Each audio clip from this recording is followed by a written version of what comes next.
Magsipo tayo sandali, no? Muli mga kapatid, magandang umaga po sa inyong lahat. Kamakalawa ay pinagdiriwang po natin bilang simbahan ang kapistahan ng mga banal.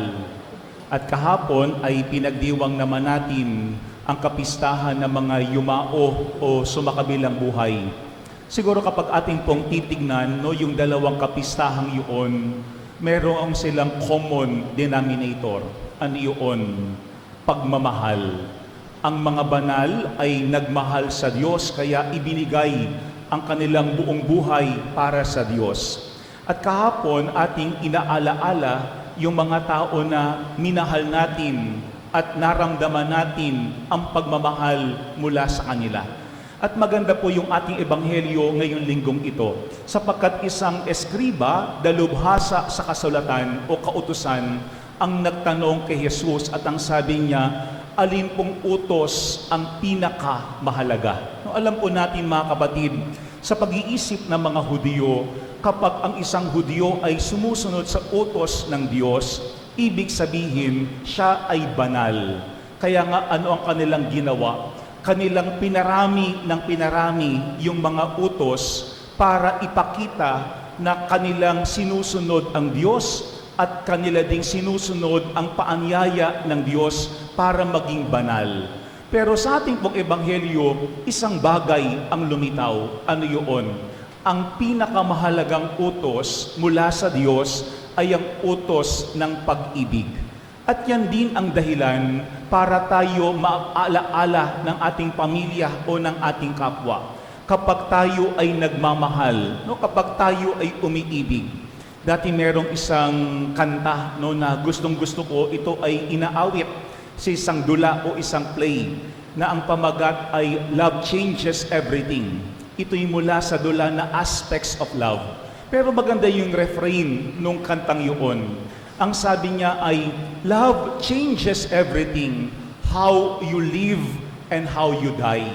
Binabago ng pag-ibig kung paano tayo nabubuhay at kung paano tayo namamatay. No, kaya nga ang sabi nga natin, kapag walang pag-ibig yung tao, walang kabuluhan ang kanyang buhay.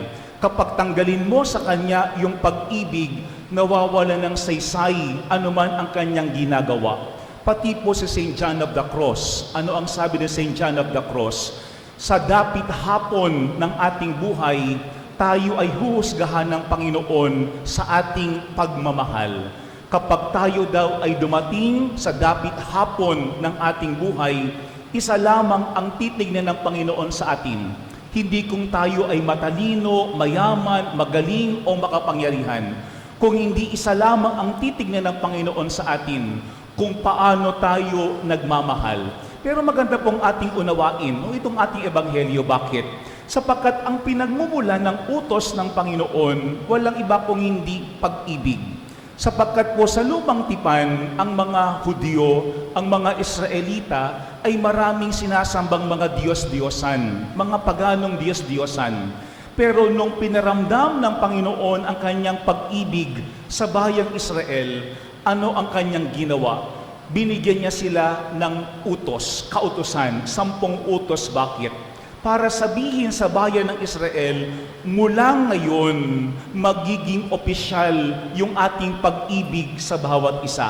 Aalagaan ko kayo, iingatan ko kayo, papakainin ko kayo, pero dapat wala kayong sasambahing ibang Diyos-Diyosan. Kaya maganda po yung paalaalang yun, no? Hindi lang basta sundin ang utos ng Diyos. Kasi kapag tayo ay nagmamahal, hindi pwedeng walang utos. No? Kasi minsan, sinasabi natin, utos ng utos. Minsan sinasabi natin, bakit kailangan magbigay ng mga batas? Pero mga kapatid, hindi pwedeng yung pag-ibig, yung relasyon, ay walang boundary. Hindi pwedeng yung pag-ibig o yung relasyon, walang hinihingi o inaasahan mula sa atin.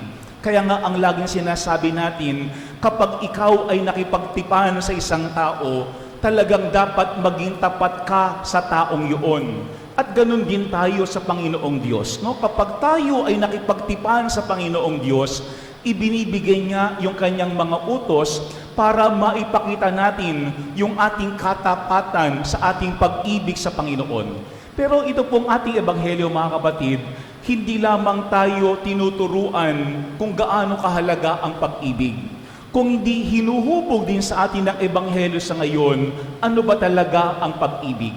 Alam po niyo, sabi nila, if there is one word that is overused at the same time abused and misused, ano yun? Yung salitang pag-ibig. No? Sapagkat kapag yung tao umibig, lahat ginagawa niya. Kapag yung tao nakaramdam ng pag-ibig, lahat ibinibigay niya. No? Kaya nga sa ating panahon ngayon, marami ring nabubudol dahil sa pag-ibig. At marami din naging traumatized ng dahil sa pag-ibig. Kaya nga ito pong ating ebanghelyo, tinuturuan tayo, ano ba talaga ang pag-ibig? Dalawang bagay po. Una, sinasabi ng ating ebanghelyo sa ngayon, ang tunay na pag-ibig ay dapat nakaugat sa Diyos. No? Yan po yung unang paalaala sa atin. Ang tunay na pag-ibig ay dapat nakaugat sa Diyos. Kaya nga ano ang sabi ni Jesus? Pakinggan mo, Israel, ang Panginoon na ating Diyos. Siya lamang ang Panginoon. Ibigin mo ang Panginoon mong Diyos ng buong puso, ng buong kaluluwa, ng buong pag-iisip, at ng buong lakas. Maganda po yung paalaala sa atin. Ibigin mo, Israel, ang Panginoon na iyong Diyos. Pero ano ang sabi diyan ni Jesus? Pakinggan mo, O Israel. Parang sinasabi niya, yun ang ating unang iisipin.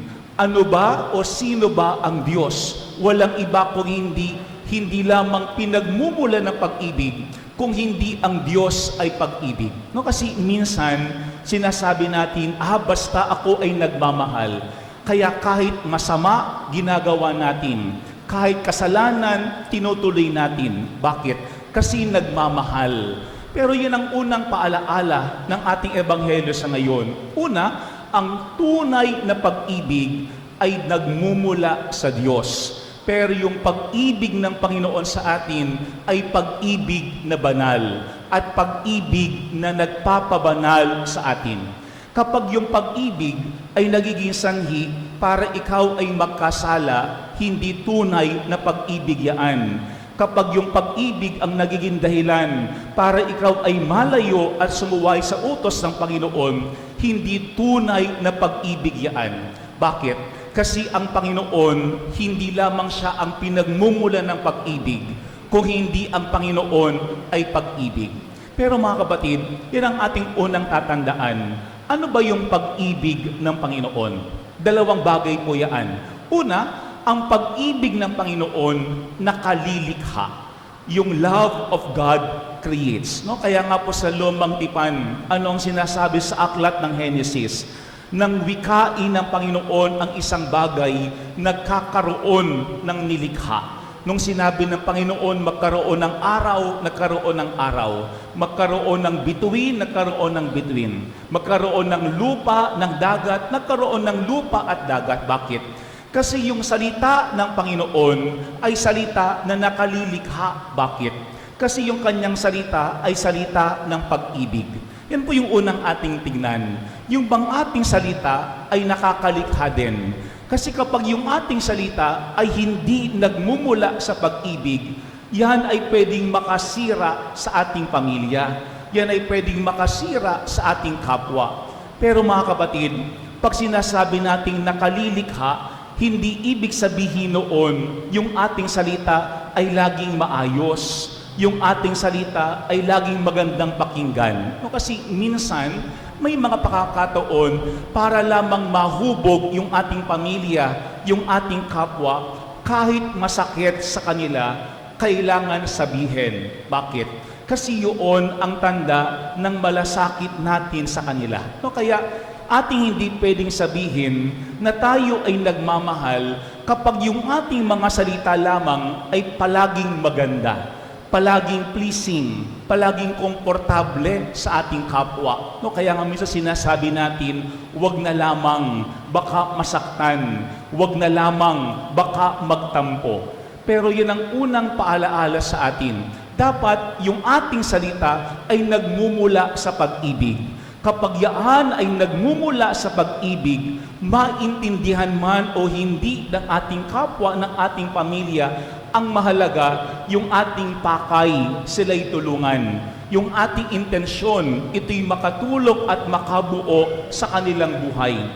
Kaya po yung unang katangian ng pag-ibig ng Panginoon. Ang pag-ibig ng Panginoon hindi nakakasira. Kaya nga minsan kahit masakit pakinggan, kailangan sabihin para lamang tayo ay mahubog at tayo ay maging bagong nilikha. Pero pangalawang katangian po ng pag-ibig ng Panginoon, ito ay nakapagpapalaya sa atin. No? Kasi hindi tinatanggal ng Panginoon sa pag-ibig yung ating human freedom, yung ating kalayaan. At tingin ko, yan ang isang bagay na niyakap ng Panginoon, na yung tao ay merong kalayaan. Kaya ating hindi pwedeng sabihin sa isang tao, mahalin mo ako, kahit ayaw niya. Ating hindi rin pwedeng takutin yung ating kapwa para lamang siya manatili sa pag-ibig. Bakit? Kasi kapag yung kanyang pananatili ay dahil sa takot o dahil merong biyaya, hindi tunay na pag-ibig yan. Kaya nga yan po yung pangalawang katangian ng pag-ibig ng Panginoon. Ang pag-ibig ng Panginoon hindi nakakasakal. Ang pag-ibig ng Panginoon nagpapalaya sa atin. Kasi ang hangad ng Panginoon ay yung tayo ay manatili hindi dahil tayo ay napipilitan, hindi dahil tayo natatakot, kung hindi tayo dahil ay nagmamahal sa Kanya. Yan po yung unang tandaan natin. Ang tunay na pag-ibig ay nagmumula sa Diyos. Pero kung ito ay nagmumula sa Diyos, una, dapat yaan ay nakakalikha, nakakatulong sa ating kapwa. Pero pangalawa, yan din ang nagbibigay ng kalayaan sa atin. At kapag merong kalayaan, yung pag-ibig sa atin, nandoon sa atin yung kapayapaan. Pero pangalawa mga kapatid, tandaan po natin sa ating ebanghelyo na yung pag-ibig na tunay, hindi lamang nagmumula sa Diyos. Kung hindi pangalawa, dapat na ipapakita sa kapwa. No? Kaya nga po, ang sabi ni Jesus sa ating ebanghelyo, ito naman ang pangalawa. Ibigin mo ang iyong kapwa gaya ng iyong sarili. Wala nang ibang utos na hihigit pa sa mga ito. Pero maganda pong ating intindihin yan. Bakit? Kasi para sa mga Hudyo, madaling sabihin na mahal ko yung Diyos. Kasi ako ay nagdarasal. Kasi ako ay naghahandog ng hain sa kanyang altar. Kasi aking tinutupad ang kanyang mga kautusan. Ako ay nagbubuwi sa templo. Pero anong binigyan diin dyan ni Jesus? Baliwala yung ating pag-ibig sa Diyos kung atin namang hindi kayang ibigin at pakisamahan yung ating kapwa. Yan po yung pangalawang punto ng ating ebanghelyo sa ngayon. Ang tunay na pag-ibig, pangatlo, ipinapakita, hindi lamang sinasabi. Kasi baliwala yung ating sinasabi kung ito'y ating hindi naman naisasalin sa kilos o sa gawa. Kaya nga po napakaganda na si Jesus ang pag-ibig ng Panginoon sa atin. Bakit? Kasi ang sabi po natin, si Jesus ay ang salita na nagkatawang tao. Maganda po yung salitang yun. Salita na nagkatawang tao. Yung salita ng pag-ibig, nagkaroon ng laman, nagkatawang tao. Sabi nga, Word incarnate. Kaya nga sa ating ebanghelyo, yung eskriba, alam niya kung ano ang utos ng Diyos. Kabisado niya ang utos ng Panginoon. Pero ano ang sabi diyan ni Jesus? Malapit ka nang mapabilang sa pinaghaharian ng Diyos. Malapit ka nang mapabilang. Kasi para talaga tayo ay mapabilang, pangalawa, kailangan nating ipakita yung ating pag-ibig sa Diyos sa ating pakikitungo at pag-ibig sa ating kapwa. Yan po yung pangalawang ating tingnan. Kamusta ka ba sa iyong pamilya? Kamusta ka sa iyong mga katrabaho? Kamusta ka sa mga tao na iyong nakakasalamuha? Sa iyong bang pakikitungo sa kanila, kanila di bang nararamdaman yung iyong matinding pag-ibig sa Panginoon? Sabi ko nga, lahat tayo na alaala ng ating pamilya. Kung tayo ay nagmamahal, kung ikaw ay naging mapagmahal na asawa, kung ikaw ay naging mapagmahal na magulang, kung ikaw ay naging mapagmahal na anak o kapatid o kaibigan, diyan tayo na alaala. Pero yan din ang paraan para masabi nila na ating minamahal ng lubusan ang Panginoon. Alam po nyo, merong dalawang santo na napakatindi ng kanilang paalaala sa atin tungkol sa pag-ibig. Yung una po si Saint Therese, no? Alam natin, ang tawag sa kanya is the little flower. Pero ano ang sinasabi at panalangin lagi ni Saint Therese? Ang sabi niya, Lord, let me be love. Sana hayaan mo na ako ay maging pag-ibig. Parang sinasabi na Saint Therese, sa maliliit na bagay, hayaan mo na ako ay maging pag-ibig. Sa mga taong mahirap pakisamahan, hayaan mo na ako ay maging pag-ibig. Sa loob mismo ng kumbento, Panginoon, hayaan mo na ako ay maging pag-ibig. Let me be love. Pero pangalawang santa po, si Saint Catherine of Siena. Ano ang sabi ni Saint Catherine of Siena? Isa lamang ang inaasahan ng Panginoon sa atin. At ano yun? Na yung ating pag-ibig sa Kanya ay maipakita natin sa ating pag-ibig sa bawat isa. Mga kapatid, walang ibang inaasahan ng Panginoon sa atin kung hindi yung tayo ay lumago sa pag-ibig. Pero dalawang bagay ang tatandaan natin para magkaroon tayo ng tunay na pag-ibig. Una, ang tunay na pag-ibig nagmumula sa Diyos na banal.